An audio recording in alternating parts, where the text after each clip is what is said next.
of us who may not know him, Dr. Martin is a professor and chairman of the Black Studies Department at Wellesley College in Massachusetts.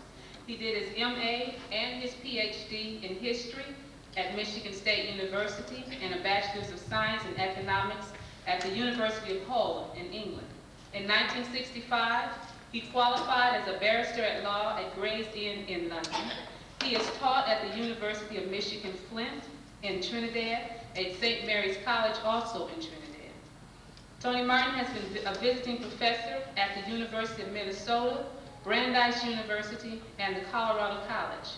He has authored and edited several books, including Literary Garveyism, Garvey, Black Arts and the Harlem Renaissance, The Pan-African Connection, Marcus Garvey Hero, and Race First, the Ideology and Organizational Struggles of Marcus Garvey and the Universal Negro Improvement Association.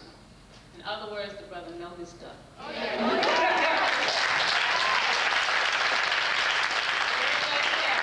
I bring to you now Dr. Tony Martin.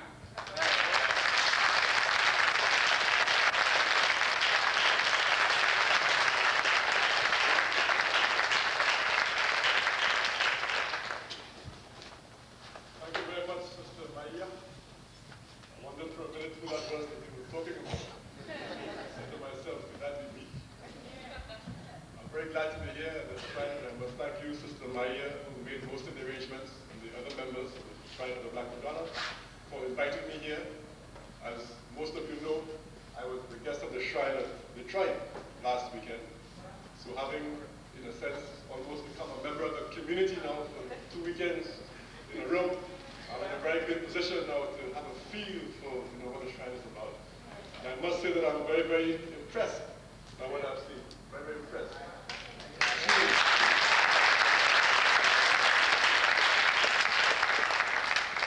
Truly, the Shrine is doing the work of the Honorable Marcus Garvey.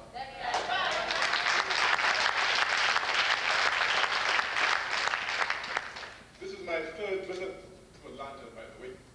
And it occurred to me last night that each of my visits to Atlanta has been in the interests of a very intense African experience.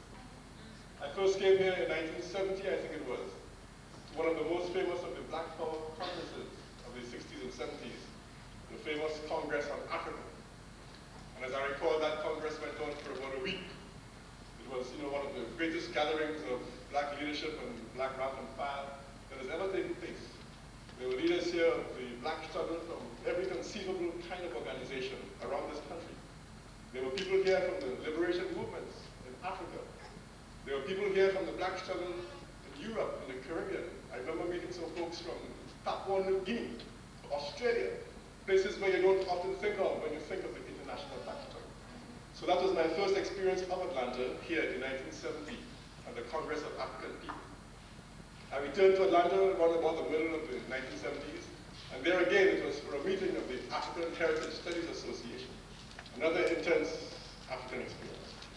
And now here I am again in my third visit to Atlanta, the Pan-African Orthodox Christian Church. I'm beginning to think that Africa must be calling me via Atlanta. Marcus Garvey, my brothers and sisters, is without a doubt one of the greatest leaders that our race has ever produced. One would have to look far and wide to find a leader to match the Honorable Marcus Garvey. Marcus Garvey touched our lives on an international basis like no other leader. There are few leaders, if any, who have become a part of our very folklore in a very short space of time, the way that Marcus Garvey has done. Despite the efforts of the powers that be to suppress the knowledge of Garvey, despite the fact that many of us grew up and never heard the name of Marcus Garvey, never saw the name of Marcus Garvey in our textbooks. I myself never heard of Garvey until I was well into my 20s, in the 1960s. That's when I first discovered Marcus Garvey. And yet, despite this concerted effort on the part of the powers that be, Marcus Garvey has somehow managed to forge a position in our lives equal to none. Marcus Garvey is a national hero in Jamaica. If you go to Ghana in West Africa, you will find a Black Star Square named after Marcus Garvey's Black Star Line. If you go to London, you will find a historic marker, a plaque on the building where Marcus Garvey had his office in the 1930s. If you go to almost any city in this country, you will find some remembrance of Marcus Garvey. In Harlem, there's a Marcus Garvey Park. There's a Marcus Garvey Boulevard. In Brooklyn, there's a Marcus Garvey housing complex. In Jamaica, there's the Marcus Garvey Highway. There's a Marcus Garvey School. In Trinidad, they put up a statue to Marcus Garvey a couple of years ago during the centenary observations. In Cameroon, there was a stamp bearing the picture of Marcus Garvey some years ago. Marcus Garvey is really a hero at the level of the masses of our people like nobody else. And despite the lack of apparent knowledge in so many quarters, I'm almost prepared to guarantee that if you ask your parents, grandparents about Garvey, you'll find that even though you might never have heard the name in your house, in your home, but you'll find that once you talk to the elders and stuff, you'll find that they have a great deal of knowledge about Marcus Garvey and are usually willing to impart that knowledge. Marcus Garvey truly is an international hero without equal. From very humble beginnings, Marcus Garvey built an organization which spanned the entire universe of African people. An organization which had branches everywhere that our people live. An organization which at its height in the 1920s had branches in over 40 countries. It is possible to say, without exaggeration, that there was hardly a place on the face of the earth where our people lived in the 1920s which was not organized by the Honorable Marcus Garvey.